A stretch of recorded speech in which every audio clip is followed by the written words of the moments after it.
Hi, I am Dr. Jocelyn.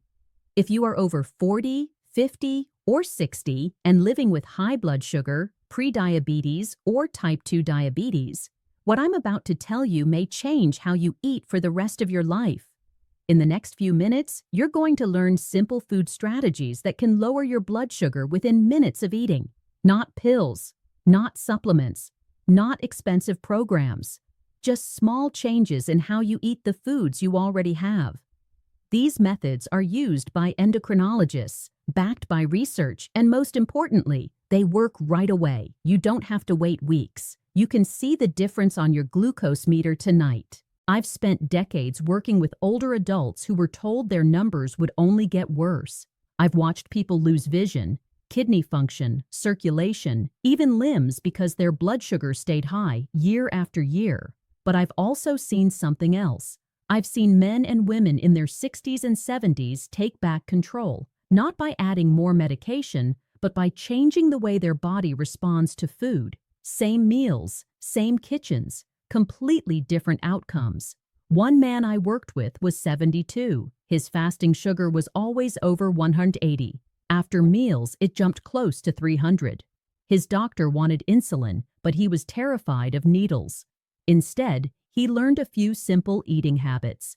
3 months later, his fasting numbers were near 130 and his after-meal spikes rarely crossed 180.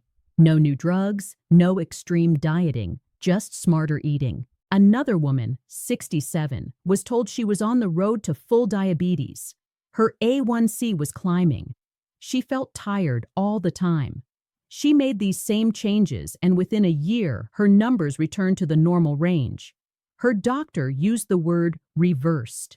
These results are not magic. They are physiology. Every time you eat carbohydrates, they break down into glucose. That glucose enters your bloodstream and your blood sugar rises. Your pancreas releases insulin, which acts like a key, opening your cells so glucose can move out of the blood and into the cells for energy. In a healthy system, this happens smoothly, but as we age, and especially in type 2 diabetes, the cells stop responding well to insulin. The key doesn't work like it used to. Your pancreas tries harder, releases more insulin, but the door still doesn't open properly. Glucose stays in the blood. Your cells are starving while your bloodstream is overloaded. High blood sugar is not just a number. It damages blood vessels. It stiffens arteries. It harms nerves, kidneys, eyes, and the heart. It creates sticky compounds in your body that accelerate aging and disease. This is why stable blood sugar matters more than almost anything else for long-term health. The goal is simple. Prevent sharp spikes after meals. Keep glucose moving smoothly. Reduce the stress on your pancreas. Give your body a chance to heal instead of deteriorate. That's what these food strategies do. They don't change what you eat as much as how your body reacts to it.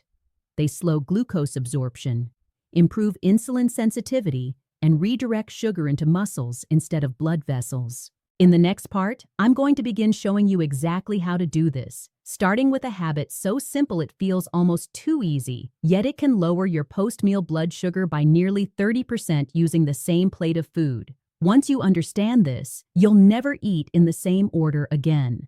The first habit is about the order in which you eat your food. Most of us mix everything together. A few bites of rice, a bite of meat, some vegetables, then back to carbs again. It feels natural, but your body does not process mixed meals the way you think it does. When you eat non-starchy vegetables first, something powerful happens. Leafy greens, cucumbers, broccoli, cabbage, zucchini, peppers, all of these are rich in fiber and water. When they enter your stomach, they create volume without glucose. That fiber forms a physical layer in your digestive tract. Then, when you eat protein and carbohydrates afterward, those foods have to pass through that fibrous barrier. The result is slower digestion, slower absorption. Instead of glucose flooding your bloodstream all at once, it trickles in gradually. Your pancreas can handle gradual. It struggles with sudden surges. In one clinical study, people with diabetes ate the exact same meal on different days. One day they ate carbs first. Another day they ate vegetables first, then protein, then carbs. Same calories, same foods. The only difference was order. When vegetables came first, post-meal blood sugar was almost 30% lower. That is not a small improvement. That is the difference between a dangerous spike and a manageable rise. There's another layer to this. Vegetables stimulate the release of a hormone that slows stomach emptying and improves insulin sensitivity. Your body literally changes how it handles the same food based on what you ate first. This is how you use it. At every meal, start with vegetables. Eat them fully. Don't just take a few bites. Finish your salad. Finish your cooked greens. Only then move on to protein. Save bread, rice, potatoes, or fruit for last. At first, it feels strange. We are trained from childhood to eat everything together. But within a week, it becomes automatic. And the effect is immediate. The first time you do this, check your blood sugar 2 hours after eating. Compare it to your usual numbers. Most people see a noticeable drop right away. The second habit is adding vinegar to meals. Vinegar contains acetic acid, which works in 3 powerful ways. It slows how fast food leaves your stomach. It improves how well your cells respond to insulin. And it partially blocks enzymes that break starch into sugar. In real studies, 2 tablespoons of vinegar before or with a high-carb meal reduced blood sugar spikes by over 30%. That is similar to what some medications achieve. You do not drink it straight. Straight vinegar can harm your teeth and throat. You dilute it in water, mix it into salad dressing, or use it to marinate food. 1 to 2 tablespoons around mealtime is enough. If you have a condition where your stomach already empties very slowly, you should speak to your doctor before using this habit. Otherwise, for most people, it is safe, inexpensive, and highly effective. The third habit is movement after eating. Not before, not hours later, right after. When you sit after a meal, glucose has only one path. It must wait for insulin to push it into cells. But when you walk, your muscles begin contracting. Contracting muscles pull glucose directly out of the bloodstream without needing insulin. They act like sponges. A simple 15-minute walk after a meal lowers blood sugar more effectively than one long walk at another time of day. Timing is everything. You want to catch the glucose wave as it rises. If you cannot walk, any movement that activates muscles works. Leg lifts, arm movements, standing in place. The goal is contraction. These 3 habits alone can transform your after-meal numbers. In the next part, you'll learn how to change starch itself so it behaves differently in your body, and how a common kitchen spice can make your cells listen to insulin again. Now let me show you something that surprises almost everyone. You can change how your body reacts to rice, potatoes, and pasta without changing the portion at all. You do it by cooling them. When starchy foods are freshly cooked, their structure is wide open. Your digestive enzymes break them down quickly into glucose. That's why a hot bowl of rice or pasta can send blood sugar soaring. But when those same foods are cooled, the starch molecules rearrange themselves. They form what is called resistant starch. Resistant starch does not break down easily. Your body treats part of it more like fiber than sugar. That means less glucose enters your bloodstream. The rise is smaller and slower. Some of that starch travels to your colon, where it feeds beneficial gut bacteria instead of becoming blood sugar. In controlled studies, rice that was cooked, cooled, and then eaten later caused up to 40% less blood sugar rise than freshly cooked rice. Even when reheated, the effect remained. The cooling is what matters. This is how you use it. Cook your rice, potatoes, or pasta. Place them in the refrigerator for at least 12 hours. The next day, you can eat them cold in salads or gently reheat them. The resistant starch stays. This does not work well with bread, but it works beautifully with rice, potatoes, and pasta. You are not removing carbohydrates. You are changing their behavior inside your body. The next habit uses something many of you already have in your kitchen: cinnamon. Real cinnamon contains compounds that make your cells more responsive to insulin. It helps insulin do its job. It also slows stomach emptying and reduces how quickly carbohydrates are broken down. In large analyses of clinical trials, people who used cinnamon daily saw meaningful drops in fasting blood sugar and A1C. Not dramatic overnight miracles, but steady, measurable improvement. You use 1 to 2 teaspoons per day, spread out. Stir it into coffee or tea. Sprinkle it on yogurt, oatmeal, or fruit. Add it to smoothies or even savory dishes. One important detail matters. Use Ceylon cinnamon, sometimes called true cinnamon. Common grocery store cinnamon often contains high levels of a compound that can stress the liver when used daily.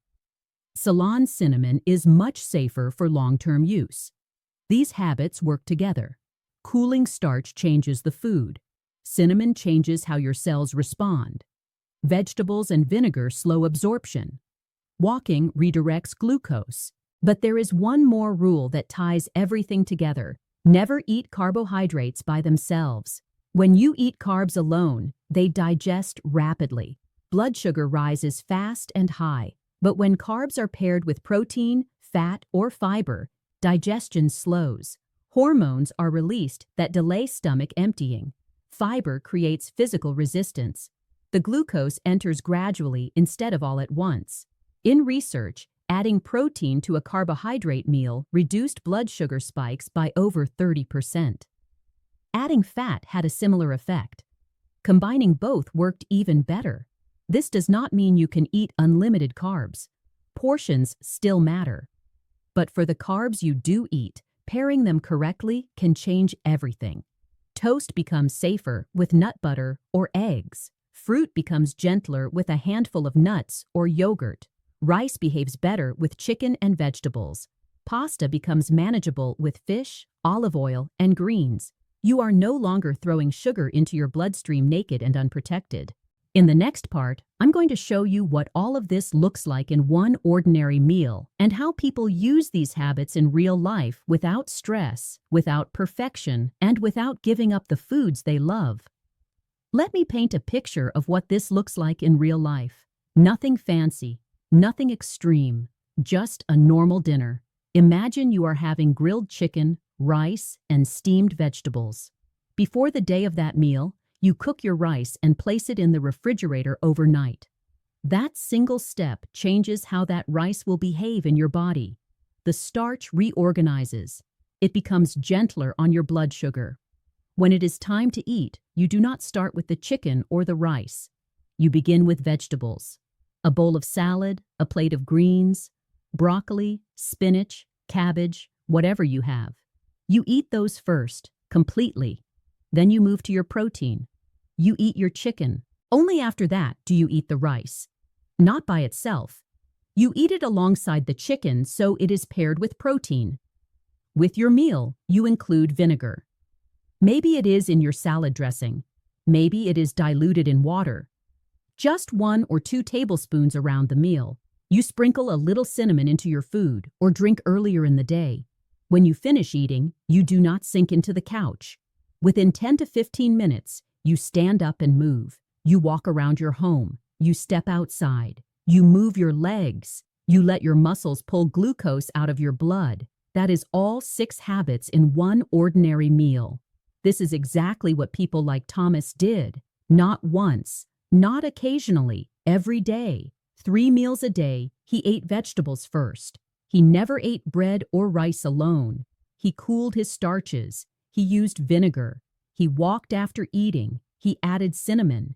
His numbers changed because his body was no longer being shocked 3 times a day with glucose floods. Now let me answer the questions that always come up. Do you have to do all of this at every meal? No. Use what is practical. Even 2 or 3 of these habits will help. The more you use, the better the result, but something is always better than nothing. How fast will you see results? Often the same day. The first time you eat vegetables first and walk after eating, your 2-hour reading will likely be lower than usual. Over weeks, your average numbers fall. Over months, A1C improves. Can you stop medication? Never do that on your own. These habits can reduce your need for medication, but changes must be guided by your doctor. As your numbers improve, your doctor may lower doses. That is the goal. Safety comes first. What if you are already on insulin? These habits still work. In fact, they become even more important. They can reduce how much insulin you need and smooth out spikes. But insulin adjustments must be made carefully with medical supervision. Will this help type 1 diabetes? Some of these habits help with glucose control and timing, but insulin is still required. These strategies support insulin. They do not replace it. It is also important to understand what these habits do not do.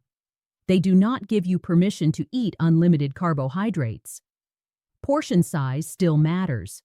They do not replace healthy eating.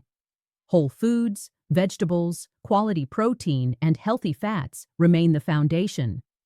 They also do not replace regular exercise. The post-meal walk handles the immediate spike. Regular movement and strength training improve insulin sensitivity over time. You need both. These habits are not tricks. They are ways of working with your body instead of fighting it. In the next part, I'm going to show you how to turn this into a simple plan you can start with your very next meal, and why waiting even a few more years can cost you far more than you realize. Now it's time to put everything together into a plan you can start with your very next meal. You don't need a special diet, expensive ingredients, or complicated schedules. You just need to pick a few habits and commit to them. Start with 3 habits first. Eat your vegetables before anything else. Take a 15-minute walk after eating. Never eat carbohydrates alone. These 3 are simple to implement, highly effective, and easy to track. Check your blood sugar before your meal and 2 hours afterward. Write down the numbers. Do this consistently for several meals so you can see patterns. Most people notice a difference immediately: a lower post-meal reading, more energy, and less fatigue. After a week, add the other 3 habits. Start using vinegar with your meals, cool your starches before eating them, and sprinkle cinnamon on your foods or drinks. Now you're using all 6 habits, covering every angle, slowing glucose absorption, improving insulin sensitivity, and redirecting sugar into your muscles instead of leaving it to spike in your bloodstream. Keep tracking your blood sugar to see the improvements. After 2 to 3 weeks, compare your average readings to what they were before starting. You should notice significant changes. At your next doctor's appointment, bring your logs. Show how your numbers improved. Discuss whether medication doses can be adjusted. This is not about stopping your medicine on your own. It's about showing real evidence that your body is responding better and giving your doctor data to work with safely. Make these habits permanent. They are not a temporary fix. They are a lifestyle that supports healthy blood sugar for the long term. People who follow this method consistently maintain excellent control for years. Thomas, for example, has kept his A1C between 6.8 and 7.2 3 years later by continuing these habits. His body has more stability, less strain on his pancreas, and fewer dangerous spikes. Type 2 diabetes is progressive if left unmanaged. Over time, your pancreas produces less insulin and your cells become more resistant. Blood sugar becomes harder to control, medications increase, and many eventually need insulin. But it doesn't have to be that way. Aggressive lifestyle changes can slow or even reverse progression. These 6 food habits are a key part of that intervention. They reduce strain, improve insulin sensitivity, and give your body a chance to recover instead of deteriorate. Remember, learning this information is useless if it sits on paper. Take action now. Apply 3 habits at your next meal. Track, adjust, and expand. Your pancreas, heart, kidneys, eyes, and nerves will thank you. Every meal is an opportunity to take control of your health. Before I go, there are 3 things I want you to do. First, subscribe to this channel. I share practical, evidence-based tips you can use immediately. Second, share this video with someone you care about who struggles with blood sugar. It could change their life. Third, leave a comment about which habit you're most excited to try. Are you going to start eating vegetables first, using vinegar, or walking after meals? Come back in a few weeks and share your results. Your blood sugar is either controlled or damaging your body. There is no middle ground. These 6 habits give you powerful tools to maintain control without extra medication, complicated meal planning, or expensive supplements. Simple, actionable changes that work with the food you already eat. Use them. Your future self will thank you. I'm Dr. Jocelyn, and I'll see you in the next video, where I reveal 3 common medications that actually raise blood sugar, which your doctor may not have warned you about. Until then, eat your vegetables first, walk after meals, and remember, you have more control over your blood sugar than you think.